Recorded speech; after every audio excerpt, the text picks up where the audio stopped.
सारे भाई बहनों को जय मसीह की। आज हम पवित्र बाइबल में से पढ़ने जा रहे हैं संत मत्ती की इंजील, उसका 11 बाब 1 आयत से लेके 30 आयत तक। यीशु और यूहन्ना बपतिस्मा देने वाला। जब यीशु अपने 12 चेलों को आज्ञा दे चुका तो वह उनके नगरों में उपदेश और प्रचार करने को वहां से चला गया। यूहन्ना ने बंदीगृह में मसीह के कामों का समाचार सुना और अपने चेलों को उससे ये पूछने भेजा, क्या आने वाला तू ही है या हम किसी दूसरे की बाट जोहें? यीशु ने उत्तर दिया, जो कुछ तुम सुनते हो और देखते हो वह सब जाकर यूहन्ना से कह दो कि अंधे देखते हैं और लंगड़े चलते फिरते हैं, कोढ़ी शुद्ध किए जाते हैं और बहरे सुनते हैं, मुर्दे जिलाए जाते हैं और कंगालों को समाचार सुनाया जाता है, और धन्य है वह जो मेरे कारण ठोकर ना खाए।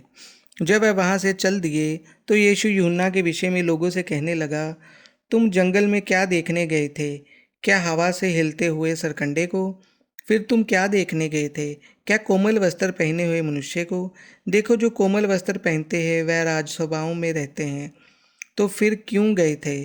क्या किसी भिक्षुकता को देखने को? हाँ, मैं तुमसे कहता हूँ कि भिक्षुकता से भी बड़े को।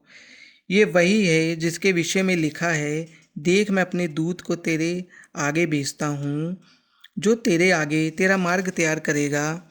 मैं तुमसे सच कहता हूँ कि जो स्त्रियों से जन्मे हैं उनमें से यूहन्ना बपतिस्मा देने वाले से कोई बड़ा नहीं हुआ, पर जो स्वर्ग के राज्य में छोटे से छोटा है वह उससे बड़ा है।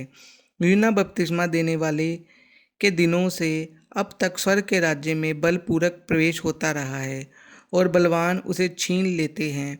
यूहन्ना तक सारे भिक्षुकता और अवस्था भविष्यवाणी करते रहे, और चाहो तो मानो कि एलिया जो आने वाला था वह यही है। जिसके सुनने के कान हो वह सुन ले। मैं समय के लोगों की उपमा किसमें दूं? वह उन बालकों के समान है जो बाजारों में बैठे हुए एक दूसरे से पुकार कर कहते हैं, मैंने तुम्हारे लिए बांसुरी बजाई और तुम ना नाचे, हमने विलाप किया और तुमने छाती नहीं पीटी। क्योंकि यूहन्ना ना तो खाता आया और ना पीता, और वह कहते हैं उसमें दुष्ट आत्माएं हैं। मनुष्य का पुत्र खाता पीता आया और वह कहते हैं, देखो पेटू और पियक्कड़ मनुष्य, महसूल लेने वालों और पापियों का मित्र। पर ज्ञान अपने कामों से सच्चा ठहराया गया है। अविश्वास पर हाय। तब वह उन नगरों को उलाहना देने लगा जिनमें उसने बहुत से सामर्थ के काम किए थे, क्योंकि उन्होंने अपना मन नहीं फिराया था। हाय खुराजीन, हाय बेतसैदा, जो सामर्थ्य के काम तुम में किए गए, यदि वह सूर और सैदा में किए जाते तो टाट ओढ़कर और राख में बैठकर वह कब के मन फिरा लेते। परंतु मैं तुमसे कहता हूँ कि न्याय के दिन तुम्हारी दशा से सूर और सैदा की दशा अधिक सहने योग्य होगी। हे कफरनहूम, क्या तू स्वर्ग तक ऊंचा किया जाएगा? तू तो अधोलोक तक नीचे जाएगा। जो सामर्थ्य के काम तुझ में किए गए यदि सदोम में किए जाते तो वह आज तक बना रहता।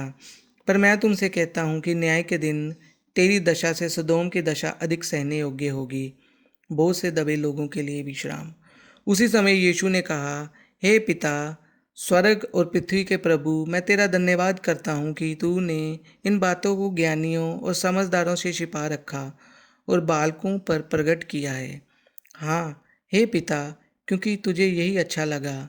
मेरे पिता ने मुझे सब कुछ सौंपा है, और कोई पुत्र को नहीं जानता केवल पिता, और कोई पिता को नहीं जानता केवल पुत्र, और वह जिस पर पुत्र उसे प्रकट करना चाहे। हे सब परिश्रम करने वालों और बोझ से दबे हुए लोगों, मेरे पास आओ, मैं तुम्हें विश्राम दूंगा। मेरा जुआ अपने ऊपर उठा लो और मुझसे सीखो, क्योंकि मैं नम्र और मन में दीन हूँ, और तुम अपने मन में विश्राम पाओगे, क्योंकि मेरा जुआ सहज और मेरा बोल हल्का है। आमीन।